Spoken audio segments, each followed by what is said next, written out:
हम लोग को दानियल की किताब से मिलेंगे। तो आप मेरे साथ में दानियल की किताब में जाएंगे, दानियल का चैप्टर 7। उसका अगर आप देखेंगे तो 17 का 19 में जगह जाएंगे तो वहां पर लिखता है, तब मेरे मन में यह इच्छा हुई कि उन चौथे जंतु का भेद भी जान लूं जो अन्य तीनों से भिन्न और अति भयंकर और उसके ओके ओके 23 से पढ़ेंगे। उसने कहा कि उस चौथे जंतु का अर्थ एक चौथा राज है जो पृथ्वी पर होकर और सब राज्यों से भिन्न होगा और सारी पृथ्वी का नाश करेगा और दांव कर चूर चूर करेगा।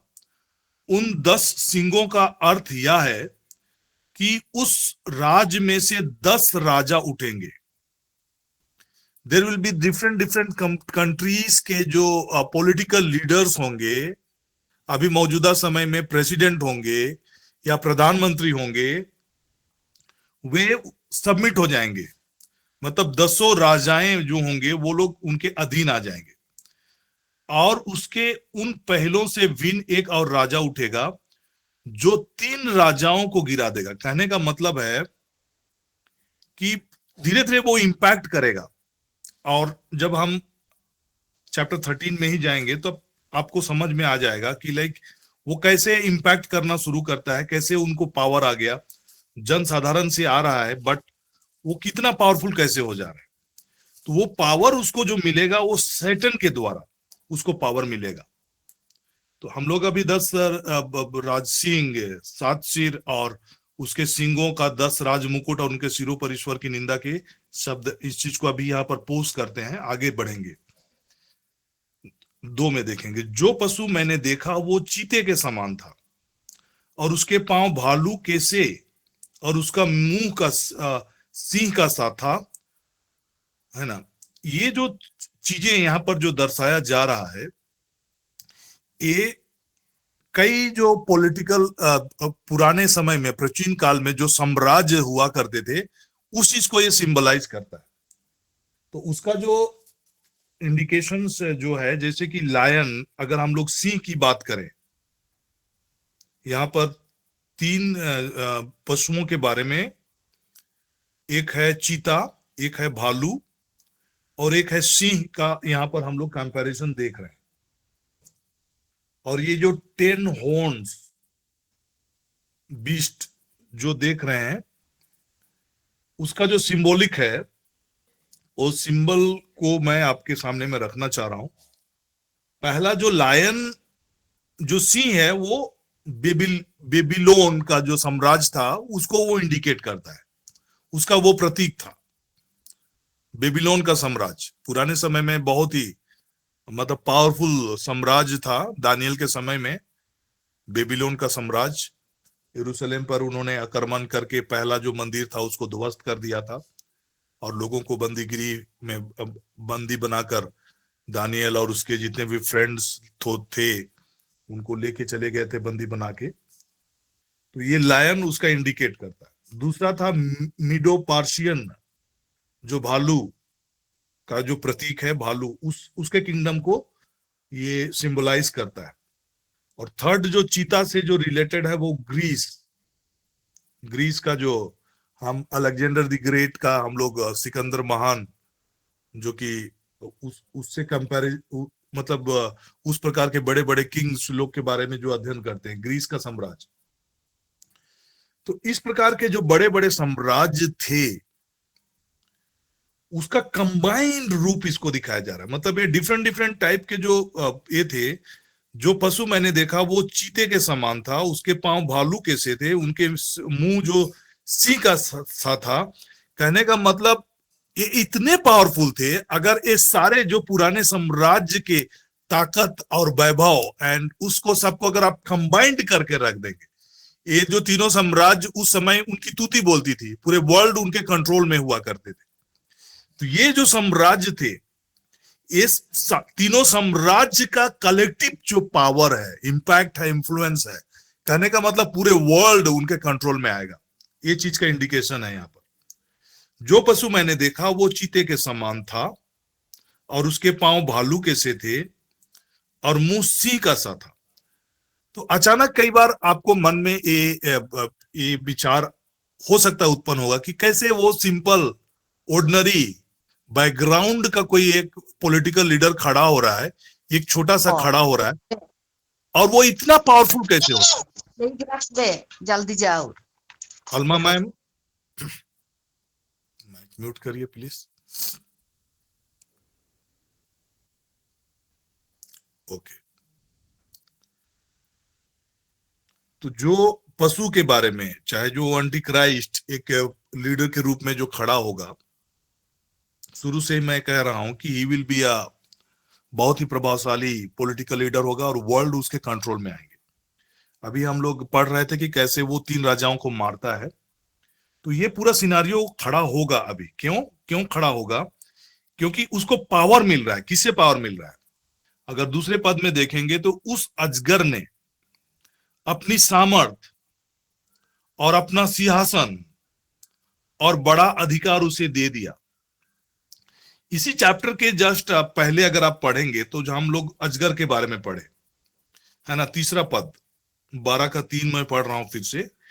एक और चिन्ह स्वर्ग में दिखाई दिया और देखो एक बड़ा लाल अजगर तथा जिसके 7 सिर और 10 सींग थे और उसके सिरों पर 7 राज मुकुट थे। ये इंपैक्ट और इन्फ्लुएंस को दिखाता है और ये स्पिरिचुअल इंप्लीकेशंस को दिखाता है। अभी सैटन बहुत सारे किंगडम्स को रूल कर रहा है, बहुत सारे राजाओं को प्रभावित कर रहा है, पूरे वर्ल्ड उसके कंट्रोल और नियंत्रण में है। वो इतना इंपैक्ट करके हर चीज को, पॉलिटिकली सिनारियो को अगर आप देखेंगे तो कितना सारा भ्रष्टाचार, कितनी प्रकार का दमनकारी नीति, है ना, जाति जाति में, धर्म धर्म में, रिलीजन रिलीजन में। तो ये जो इम्पैक्ट है स्पिरिचुअल इम्पैक्ट, अभी सैटन का जो कंट्रोलिंग और रूल जो हम देख रहे हैं वो प्रकट रूप से नहीं है, वो एक व्यक्ति की तरह खड़ा होकर नहीं, बट स्पिरिचुअली उसका बैकग्राउंड पे उसका इम्पैक्ट को हम देख रहे हैं। बट एंटी क्राइस्ट जब होगा वो लिटरली वो ऐसा लीडर के रूप में प्रकट होगा और वो खड़ा हो जाएगा, है ना, वो मतलब लिटरल रूप से वो कंट्रोल में आ जाएगा एंड रूल करना शुरू करेगा। तो यहां पर हम जो देख रहे हैं रिप्रेजेंटेटिव होगा, वो किसका रिप्रेजेंटेटिव होगा? वो शैतान का रिप्रेजेंटेटिव होगा। और अजगर ने अपनी सामर्थ, अपना सिंहासन और बड़ा अधिकार उसे दे दिया। तो उसको वो अथॉरिटी एंड पावर या सिंहासन जो है वो शैतान की ओर से मिलेगा। वहां पर हम देखेंगे कैसे 12 का जो अंतिम पद को पढ़ेंगे, आखिरी लाइन, तो शैतान के बारे में लिखता है और वो क्या लिखता है कि वह समुद्र के बालू पर खड़ा हुआ। जब हम बालू का भी बातों को करते हैं तो बालू क्या इंडिकेट करता है? जब अब्राहम को परमेश्वर ने कहा था कि तुम्हारी संतान बालू के रेत कणों की तरह होगा, समुद्र के बालू के रेत कणों की तरह होगा। और हम लोग रेवलेशंस का 17 का 15 में क्या देख रहे हैं कि जो जल या पानी जिसके बारे में हम जिक्र सुन रहे हैं वो क्या है? वो लोगों को ही रिप्रेजेंट कर रहा है। मतलब समुद्र के बालू पर वो खड़ा हुआ, मतलब लोगों के बीच में वो प्रत्यक्ष रूप से अपना इंपैक्ट करने के लिए लिटरली सैटन का प्रतिनिधि, अपना प्रतिनिधि के रूप में खड़ा करेगा, जिसको हम लोग एंटी क्राइस्ट के रूप में हम लोग जिसका हम अध्ययन कर रहे हैं, जो पशु के बारे में जो हम लोग अध्ययन कर रहे हैं। तो शुरू में एग्जैक्टली सैटन का जो डिस्क्रिप्शन है, उसके 7 सिर 10 सींग, ये चीज पूरे वर्ल्ड को कंट्रोल, उनके कंट्रोल में जो होगा उन चीज को बयां करता है।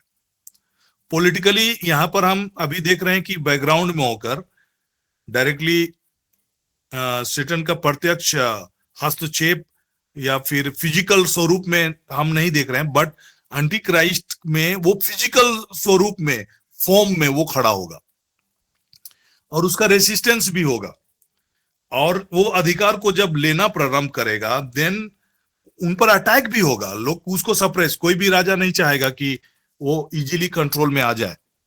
तो चैप्टर 3 को जब आप उसका 13 का 3 पद को पढ़ेंगे तो वहां पर उनके आक्रमण के विषय में लिखता है, मैंने उनके सिरों में से एक पर ऐसी भारी घाव लगा देखा मानो वो मरने पर है, और फिर उसका प्राण घातक घाव अच्छा हो गया, और सारी पृथ्वी के लोग उस पशु के पीछे पीछे अचंभा करते हुए चले।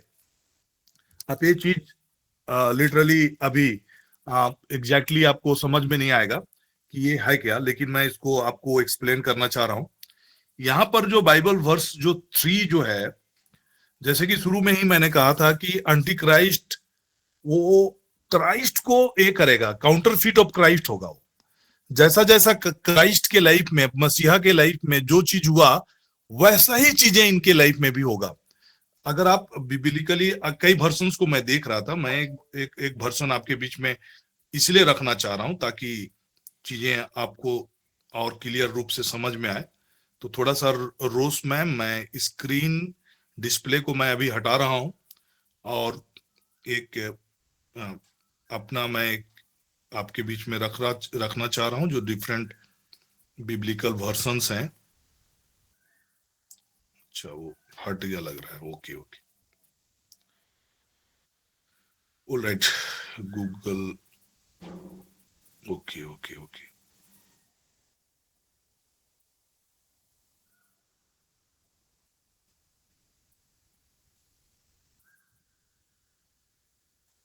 ओके, डायरेक्ट हम गूगल से ही आपको,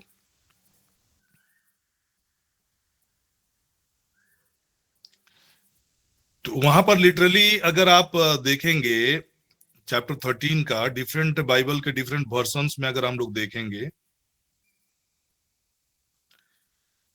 कंपेयर करके, तो सम ऑफ द वर्सन्स जो पुराने वर्सन्स हैं, जैसे कि अभी बहुत सारे वर्सन्स जो न्यूली ट्रांसलेटेड वर्सन्स हैं, बट द ओल्डेस्ट वर्सन्स में अगर आप देखेंगे, बहुत सारे वर्सन्स जो हैं ओल्डेस्ट वर्सन्स हैं, वहां पर ये बताया जाता है कि वो ही वॉज किल्ड, मतलब उसका पूरा यहां पर देखिए, common English Bible, one of its head appeared to have been slain and killed, मतलब वो मार दिया गया। वो लिटरली वो मार दिया ही गया था। पॉलिटिकल लीडर के रूप में जब वो खड़ा हो रहा था तो उस पर आक्रमण हुआ और उसको मार दिया गया। मैंने उसके सींगों पर एक ऐसा भारी घाव लगा देखा मानो वह मरने पर है, मरने पर नहीं है, वो लिटरली वो स्लेन हो गया था। यहाँ पर कॉमन इंग्लिश बाइबल देखेंगे, one of its head appear to have been slain and killed but its deadly wound was healed. Complete Jewish Bible. Okay, यहाँ पर डिफरेंट कुछ कुछ मैं पुराने वर्सन्स को मैं देख रहा था, तो उसमें उसका डेथ के बाद, I saw one of its head as it were wounded to death. यहाँ it were wounded to death बोलता है, बट किंग जेम्स वर्सन में भी अगर आप देखेंगे, and I saw one of its head as it were wounded to death, यहाँ पर वुंडेड टू डेथ लिखा है। बट कुछ वर्सन्स में, डिफरेंट वर्सन्स को देखा था, उसमें लिटरली उसके डेथ के बारे में लिखता है कि वो मार दिया गया था, और वो मसीह की तरह ही वो फिर से रेजुरेक्ट हो रहा है। मतलब जैसे कि क्राइस्ट की तरह ही वो अपने आप को ये दिखाना चाह रहा है कि जैसे मसीह मरा था मृत और वो मृतकों में से जी उठा था, वैसा ही मैं भी मरा, मतलब मरने के बाद मैं भी जी गया।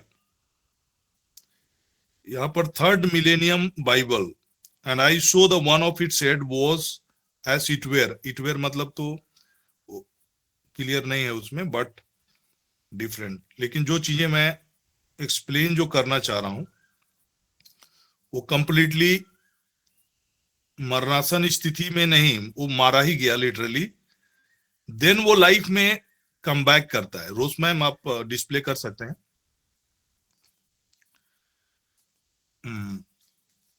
ऑलराइट, तो यहाँ पर 3 वचन जो है, 3 वचन में उनके सिरों पर घाव, और ऐसा भारी घाव लगा देखो वो मानो मरने पर है। तो लिटरली वो ऐसा प्रिटेंड करेगा या फिर ऐसा स्थिति बनकर उभर कर उस समय में आएगा कि वो मार दिया गया, लेकिन वो फिर से पुनर्जीवित हो गया। और वो पुनर्जीवित जो काउंटर फेक रेजुरेक्शन हम लोग बोल सकते हैं उसको, या तो फिर ये भी बोल सकते हैं कि वो मरा ही ना हो, लेकिन बट वो उसको वैसा दिखाया जाएगा कि वो कंप्लीटली उस तरह से मारकर फिर से वो जी उठा है। जिस प्रकार से हमारा प्रभु यीशु मसीह पुनर्जीवित हुए, वैसा ही वो दिखाया जाएगा उसको कि वो मर गया लेकिन वो फिर से जी उठा। ओके, तो उसका वो सिंबॉलिक, उसका वो मीनिंग है। तो यहाँ पर मैं फिर से दानियल की किताब में आपको ले जाना चाह रहा हूँ। और फिरोज मैम अल्मा किंडो मैम, अल्मा किंडो का माइक प्लीज म्यूट करेंगे।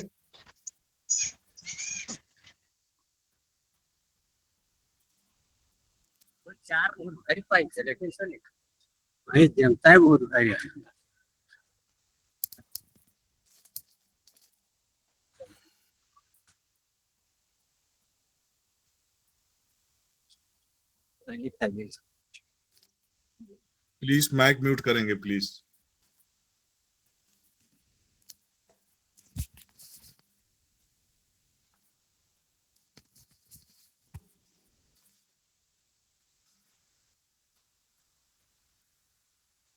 ओके, एक रिक्वेस्ट है, बहुत गहरी सब्जेक्ट और विषय पर हम लोग अध्ययन कर रहे हैं, और जो लोग इच्छुक नहीं हैं सुनने के लिए, प्लीज, किसी को कंपल्सन नहीं है कि आप इसको अटेंड करें और सुने ही, लेकिन जो लोग अटेंड कर रहे हैं, सुनना चाहते हैं, थोड़ा सा एक डिसिप्लिन रिक्वायर्ड है, क्योंकि जो फ्लो में हम जाना चाहते हैं वो फ्लो रुकता है। इसलिए आप सबों से रिक्वेस्ट है, अगर आप अभी का जो, चूंकि ये सीरियस स्टडीज है और इस चीज को अगर आप सुनना और जानना चाहते हैं, देन प्लीज मेरी एक सभी से एक अपील है कि आप लोग अपने माइक को म्यूट रखेंगे, और जब आपको बोलने के लिए, चाहे कुछ कहने के लिए अगर आपको मौका दिया जाता है, जरूर आप बोलें, अन्यथा आप अपने माइक म्यूट रखेंगे और गंभीरता से सुनिए इस सब चीजों को। ये इजीली आप इन चीजों को नहीं सीख पाएंगे, नहीं समझ पाएंगे, और इन सारी बातों को बताने के पीछे में बहुत मेहनत है, ये ऐसे ही नहीं हो जाता है। लॉट ऑफ स्टडीज इन्वॉल्व है, बहुत सारे किताबों को मैंने पढ़ा है, और बहुत सारा समय मैं बिताता हूं, तब जाकर आपके बीच में इतनी सारी बातों को बता पाता हूं। और आप इसकी कीमत नहीं समझ पा रहे हैं, तो प्लीज, मैं इससे ज्यादा आपको कुछ नहीं बोलना चाहता, बट जो लोग सीखना चाहते हैं, सुनना चाहते हैं, उनको कोऑपरेट करें।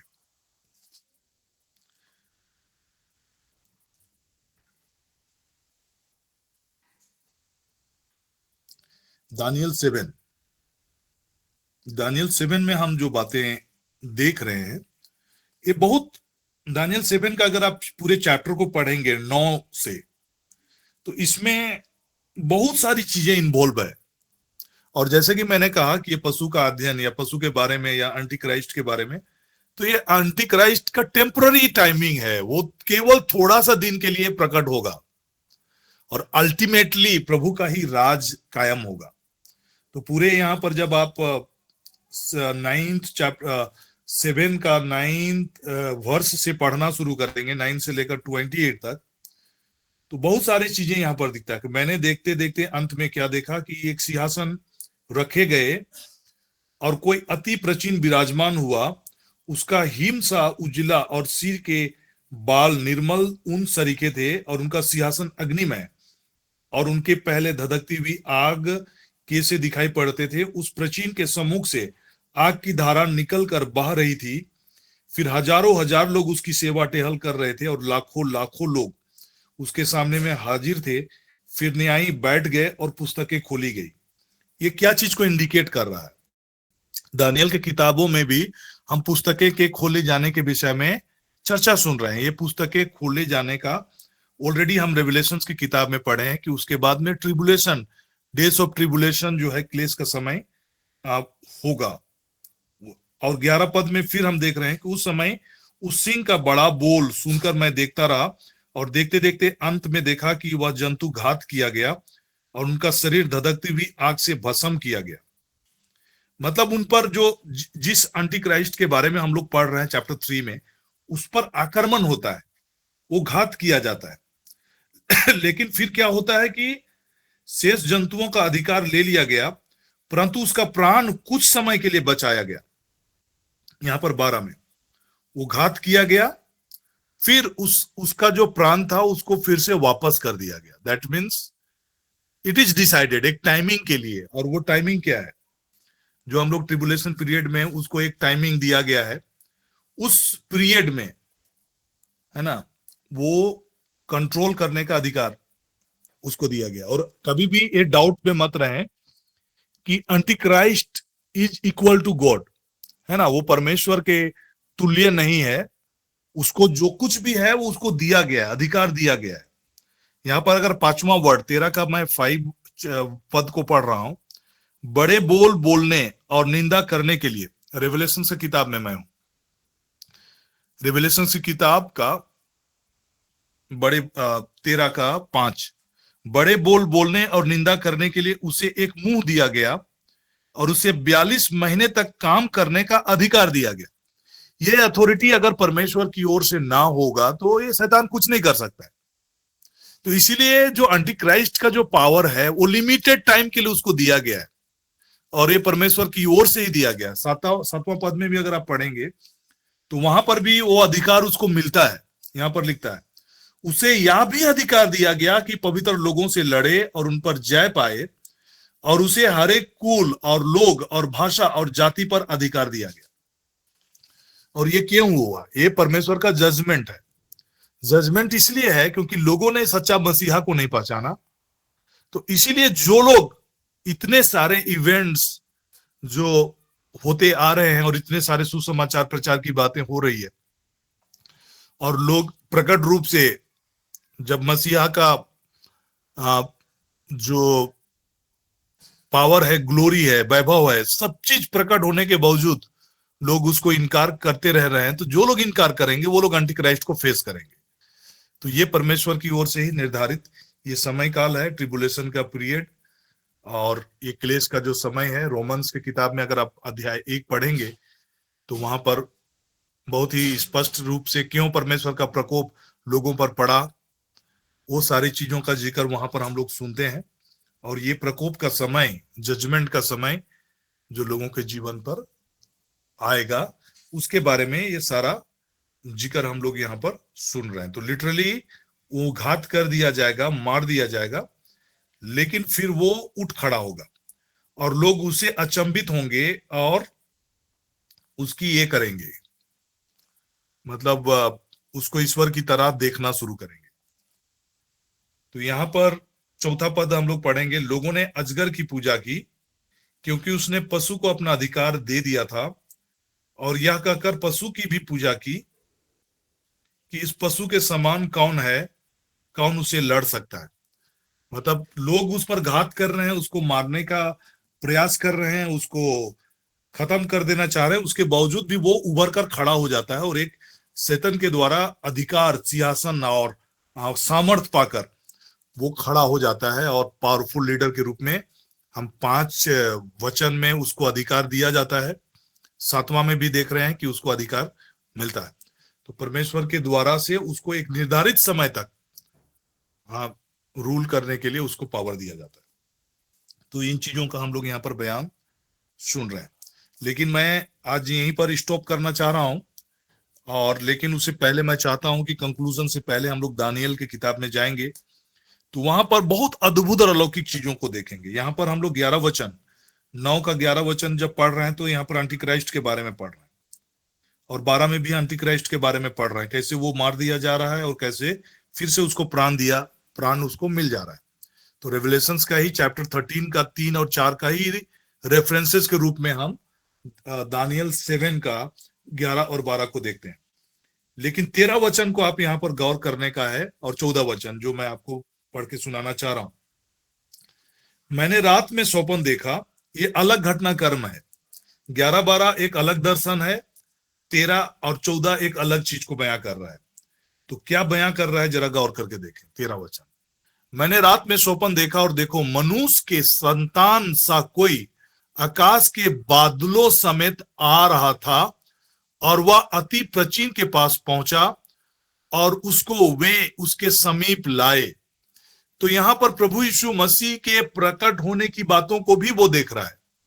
एंटी क्राइस्ट के बारे में वो 11-12 में देख रहा है कि कैसे वो एंटी क्राइस्ट उभर रहा है, लेकिन साइमल्टेनियसली वो और भी दर्शन देख रहे हैं जहां पर प्रभु यीशु मसीहा का द्वितीय आगमन का प्रकट होने का कोई आकाश के बादलों समेत आ रहा था और वह अति प्राचीन के पास पहुंचा और उसको उसके समीप लाए। 14 वचन लिखता है, तब उसको ऐसी प्रभुता, महिमा और राज दिया गया कि देश देश और जाति जाति के लोग और भिन्न भिन्न भाषा बोलने वाले सब उसके अधीन हो, और उसकी प्रभुता सदा तक अटल और उसका राज अविनाशी ठहरा है।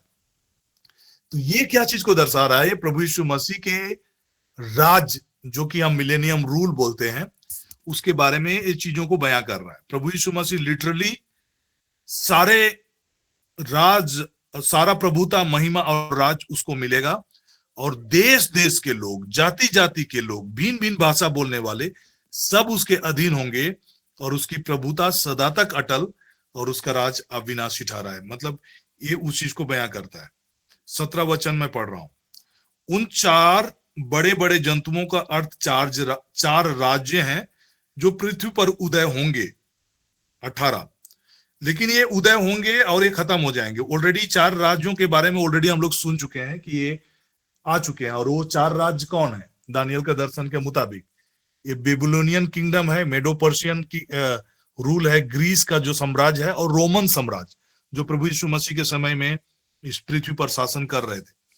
18 वचन ये मिलेनियम रूल के बारे में लिखता है कि कैसे, परंतु परम प्रधान के पवित्र लोग राज को पाएंगे। अभी परम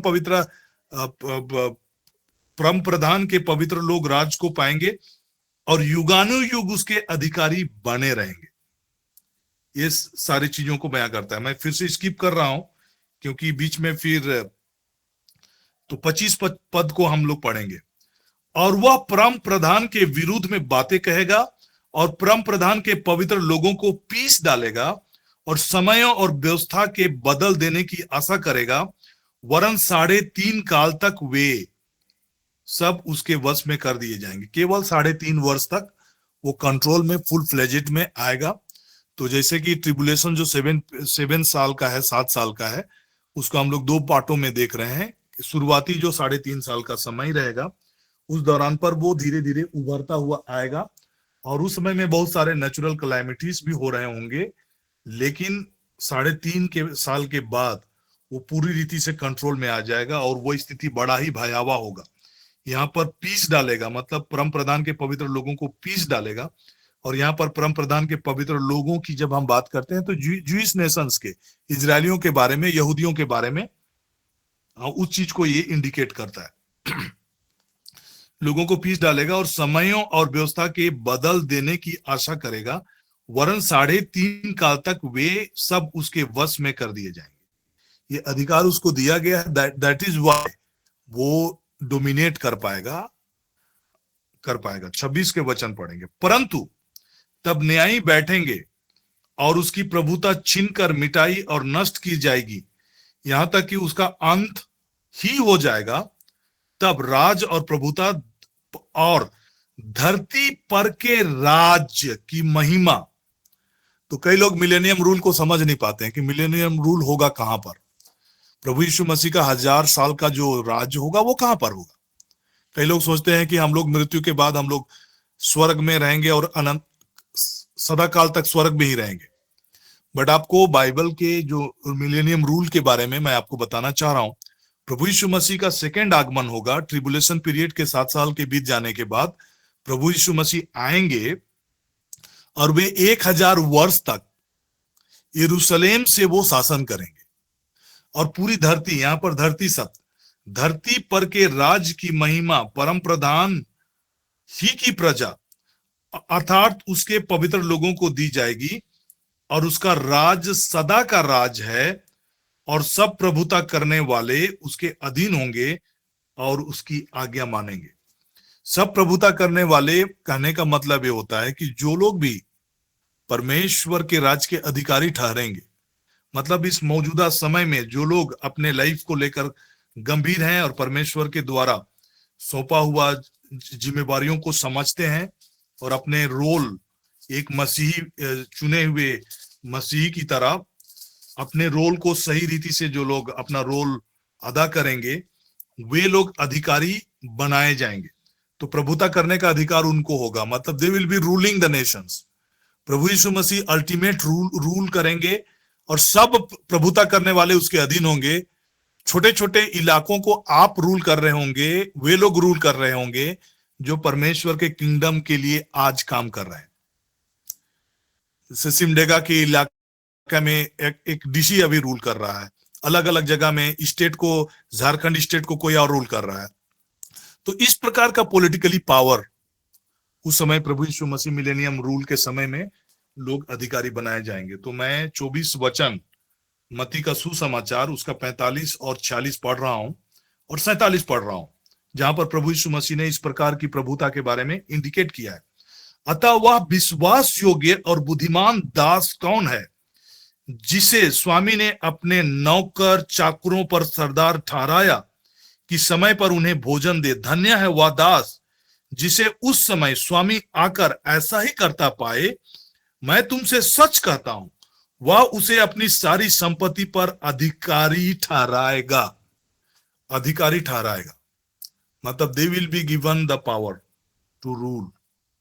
और ये सारी चीजों का इंडिकेशंस हम देख रहे हैं कि अल्टीमेटली एंटी क्राइस्ट का के बारे में अध्ययन करना ये मेन मुद्दा नहीं है, बट हमारा मेन मुद्दा यही है कि जो प्रभु यीशु मसीह का राज का आने का समय को इंडिकेट करता है।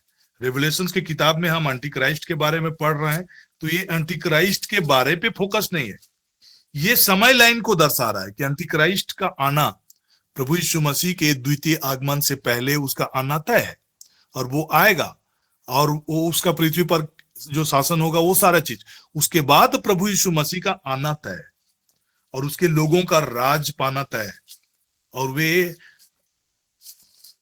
युगों युगों तक उसके अधिकारी होंगे और पृथ्वी पर राज करेंगे। और कैसे टेक ओवर करेगा परमेश्वर, प्रभु यीशु मसीह शैतान को पूरे अंततः उसको खत्म कर देगा, उसके रूल को, एंड प्रभुता उसको दी जाएगी।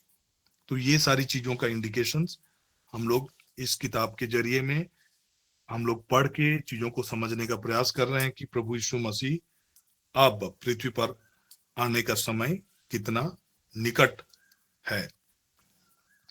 तो लोग उस दौरान पे बहुत सारे लोगों का कंफ्यूजन रहेगा, साथी दासों को पीटने लगे और अच्छा, तो ये रेवलेशंस के किताब में जो अधिकारी के बारे में मैंने बताया, मत्ती के सुसमाचार से कंपेयर करके बताया कि कैसे प्रभु का राज होगा और हमारा रोल उस राज पर क्या होगा। तो ये कहीं और नहीं होगा बट इट विल बी ए धरती पर होगा। दानियल की किताब में हमने देखा कि कैसे वो धरती पर आएंगे, परंतु तब न्यायी बैठेंगे, उसकी प्रभुता छीनकर मिटाई और नष्ट की जाएगी। एंटी क्राइस्ट का रूल खत्म कर दिया जाएगा, सेटन का रूल खत्म कर दिया जाएगा, सेटन को 1000 वर्ष के लिए बांध दिया जाएगा, यहां तक कि उसका अंत ही हो जाएगा। एंटी क्राइस्ट का तो खैर अंत हो जाएगा। तब राज और प्रभुता और धरती पर के राज की महिमा परम प्रधान ही की प्रजा और उसके पवित्र लोगों को दी जाएगी और उसका राज सदा का राज है और सब प्रभुता करने वाले उसके अधीन होंगे और उसकी आज्ञा मानेंगे। जब प्रभु यीशु मसीह हमें प्रार्थना करने के लिए सिखाया, उस समय प्रभु यीशु मसीह ने एक प्रार्थना में एक लाइन जोड़ा कि जैसे तेरी इच्छा स्वर्ग में है वैसे इस पृथ्वी पर पूरी हो, तेरा राज्य आए। तो परमेश्वर का राज स्वर्ग में जो इच्छा उसकी पूरी होती है, वैसा ही लिटरल टाइम मिलेनियम रूल के समय में पृथ्वी पर ईश्वर की इच्छा पूरी होगी। जैसा वो चाहेगा सब कुछ उसके अधीन होंगे और उसकी इच्छा के हिसाब से, उसकी इच्छा के विपरीत कुछ भी चीज नहीं होगा। Everything will be according to his will. और यही प्रार्थना में समाहित करके प्रभु ने इन बातों को दर्शाया है कि देयर इज अ टाइम जब प्रभु का राज आएगा, जैसे तेरी इच्छा स्वर्ग में है वैसे इस पृथ्वी पर पूरी हो। तेरा राज आए, कहां पर आए? इस पृथ्वी पर आए और इस पृथ्वी पर ही हम प्रभु यीशु मसीह की राज को देखने जा रहे हैं। तो ये अध्ययन का मेन पर्पस ये नहीं है, और मैं पहले भी आप लोगों को इंडिकेट करके ये बातों को बताने का प्रयास किया कि एंटी क्राइस्ट के बारे में अध्ययन करना का कतई मतलब नहीं कि हम एंटी क्राइस्ट को हम लोग फेस करेंगे। इसका ये मतलब है कि इन चीजों को हम लोग का अध्ययन के जरिए हम समझने का ये प्रयास कर रहे हैं कि हम प्रभु यीशु मसीह के आने का बाट जोते रहें। और जैसे कि टाइटस का किताब हमारा अध्याय 2 पद संख्या 13 में जो वचन लिखता है, उसका बाट जोना, उसका इंतजार करना है। हमको शैतान को फेस करने का, चाहे एंटी क्राइस्ट को फेस करने का, चाहे उस ट्रिबुलेशन पीरियड में से गुजरने के लिए हम अपने को तैयार न करें, बट किस चीज के लिए तैयारी करें? उस धन्य आशा के लिए। और वो धन्य आशा है क्या? वो रैप्चर ऑफ द चर्च है। तो यहां पर लिखता है टाइटस का किताब तीतुस अध्याय 2 पद संख्या 13, और उस धन्य आशा की अर्थात अपने महान परमेश्वर और उद्धारकर्ता मसीह की महिमा के प्रकट होने की बाट जोते रहें। क्यों ये धन्य आशा है? Why it is a blessed hope. जब हम धन्य आशा की बात करते हैं, ब्लेसेड होप की बात करते हैं, तब हम कुछ डेंजरस या खतरनाक या फिर कोई क्लेश से रिलेटेड बातों को हम कल्पना नहीं करते हैं। ब्लेसेड होप मतलब आप कैसे स्केप होंगे, कैसे बचाए जाएंगे जो ट्रिबुलेशन पीरियड का समय आएगा। और प्रभु यीशु मसीह ने वचनों में कई जगह इन बातों को बताया है कि मैं उस प्रकोप से जो सारी पृथ्वी पर आने वाली है तुम्हें बचा के रखूंगा। और थेसलोनियंस में भी हमें जब बाट जोने के विषय में संत पौलुस लिखते हैं, पहला थेसलोनियंस अध्याय 1:10 में उन्होंने लिखा है कि उसके पुत्र के स्वर्ग पर से आने की बाट जोते रहो, जिसे उसने मरे हुओं में से जिलाया, अर्थात मसीह की। क्यों बाट जोना है? जो हमें आने वाले प्रकोप से बचाता है। यही है ब्लेसेड होप, यही है धन्य आशा।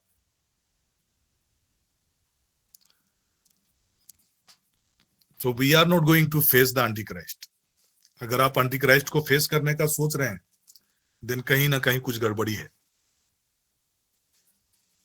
हम प्रभु यीशु मसीह के आने का बाट इसलिए जो होते हैं, इसलिए अपने आप को स्पिरिचुअली तैयार करके रखते हैं, ताकि हम आने वाले प्रकोप से बचाए जाएं।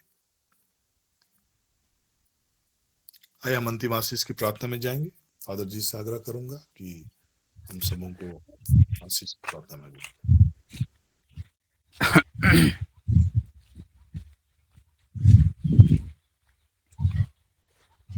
आइए हम शांत हो जाएं। जीवित परमेश्वर, हम आपके जीवित वचनों को अपने जीवन में अंगीकार करते हैं, स्वीकार करते हैं। और इस समय जब हमने वचन को सुना है और जो भी एंटी क्राइस्ट की बातें हैं, सबों को हम समर्पित करते हैं, खारिज करते हैं हमारे जीवन के लिए। साथ ही साथ तूने कहा है पश्चाताप करो और सुसमाचार में विश्वास करो, क्योंकि स्वर्ग का राज्य निकट आ गया है। हम प्रभु में जुड़े रहें। हम कैसे प्रभु के साथ जुड़ सकते हैं, किन किन लोगों को प्रभु के साथ ला सकते हैं? हमारा जीवन का लक्ष्य, हमारा जीवन का उद्देश्य यही है कि हम पश्चाताप करें और सुसमाचार में विश्वास करें। साथ ही साथ हम इन सभी बातों को जो इस समय हमें जरूरत है, विश्वास की जरूरत है, विश्वास और भरोसा और ये प्रेम जो इस सिक्के के दो पहलू की तरह होते हैं, और विश्वास के अभाव में हम कुछ भी नहीं कर सकते हैं। हम जो भी वचन सुन रहे हैं, क्या हम दिल से सुन रहे हैं या कान से सुन रहे हैं या कुछ कुछ करते करते टाइम पास कर रहे हैं, यहीं पर निर्भर करेगा। और उसी का रिजल्ट हमें यूं ही मिलने वाला है। ये एंटी क्राइस्ट की बातें और ये सारी बातें हमें समझने के लिए हम लोगों को बहुत ही प्रोत्साहन और साथ दे रहा है, तो आइए हम प्रभु को धन्यवाद देते हैं और इस चालीसे के समय में, दुखभोग के समय में, मृत्यु और पुनरुत्थान पर मनन चिंतन करें। क्यों प्रभु यीशु ने हम लोगों को प्यार किया और क्यों इस धरती पर आकर के अपने जीवन को कुर्बान किया, और हम कहाँ हैं, हम किधर जा रहे हैं। क्या उसके महत्व को हम पछतावा करते हुए अपने छोटे छोटे क्रियाकलापों के द्वारा, बात व्यवहारों के द्वारा हम किधर हैं। आइए हम प्रभु को धन्यवाद देते हुए समर्पित हो जाएं। प्रभु हमें आशीष देना, हमें छुटकारा देना और हमें भी वही कृपा देना जिसे हम पछतावा करते हुए आपके सुसमाचार पर विश्वास कर सकें।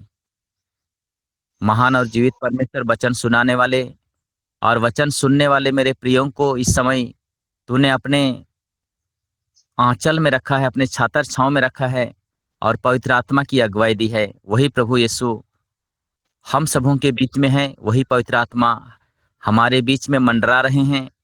आज वही पिता अब्बा परमेश्वर हमें आशीर्वाद प्रदान करते हैं। प्रभु के नाम में ही हमारा कल्याण है। उसी ने स्वर्ग और को बनाया आप है लोगों के साथ हो और आप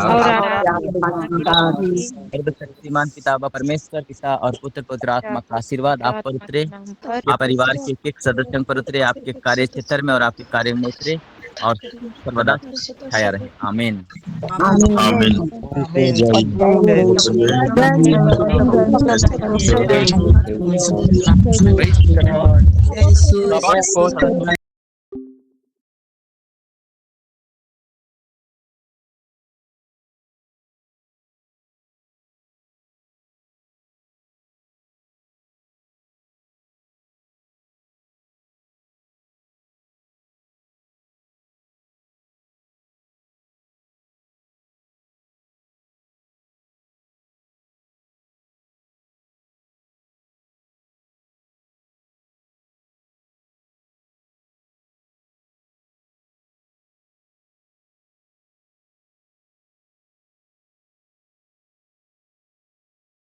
Lust isn't just a moment of weakness. It's a war for your heart, your mind, your soul. It disguises itself as desire, as pleasure, as something natural, something harmless.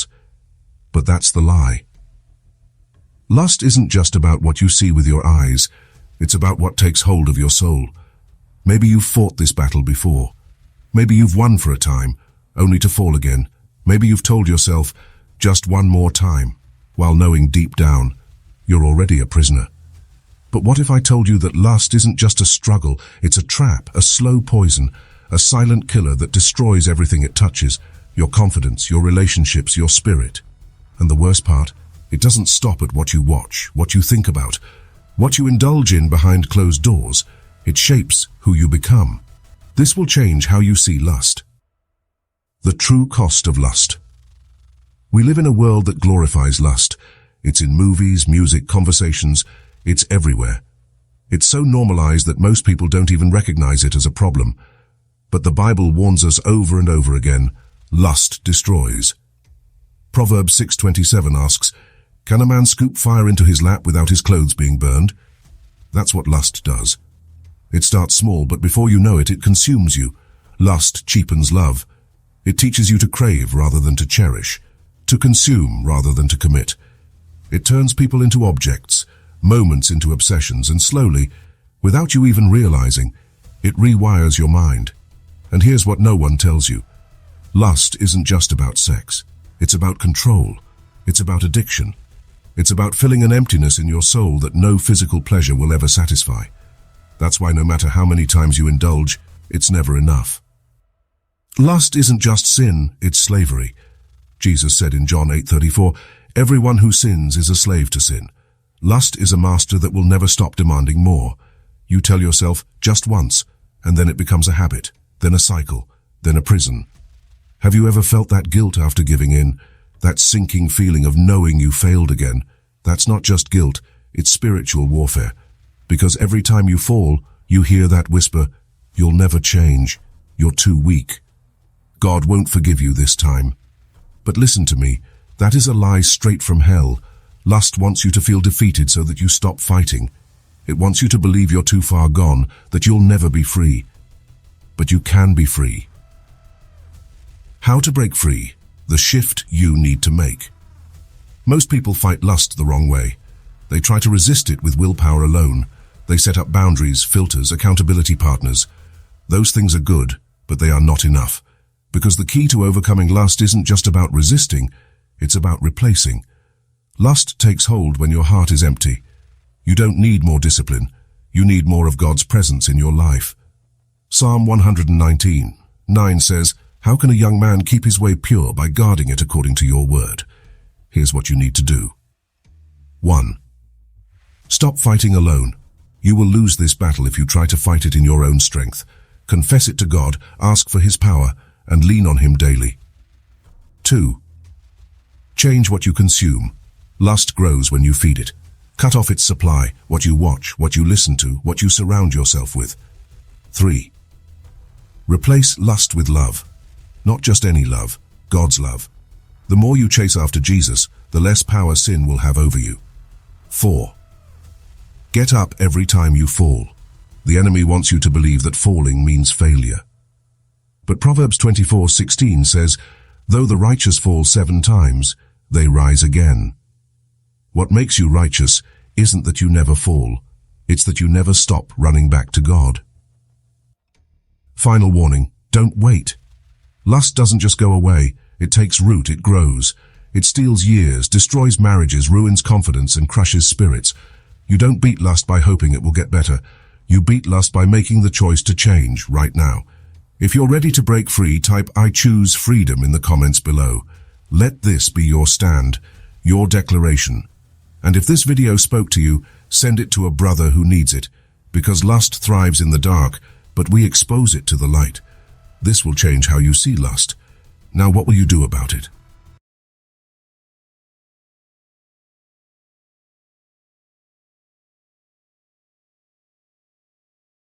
Five reasons why God's chosen secretly struggle with lust. Let's take a look at the root of the problem so that you can experience permanent freedom. The first reason, shame. There are a few reasons why shame will keep you bound in lust, especially battling in secrecy. And that is, number 1, shame keeps you from being accountable. When you're filled with shame over the wrongdoing,